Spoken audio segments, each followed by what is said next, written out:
চলে গেছে। এগুলো যে বন্য পাখি, সরি, আক্তার ভাইয়ের দেখেন, আক্তার ভাইয়ের হাত থেকে সব আক্তার ভাইয়ের হাত থেকে পাখিগুলো খাবার খাচ্ছে।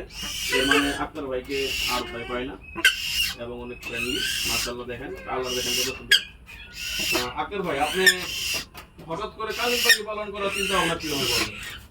আসলে মূলত হঠাৎ করেই অনেক কিছু হয়, অনেক কিছু বলতে কালিম পাখির একটা খামারে গেলাম। খামার বলতে কি, বেশ কয়েক জোড়া আছে তার কাছে।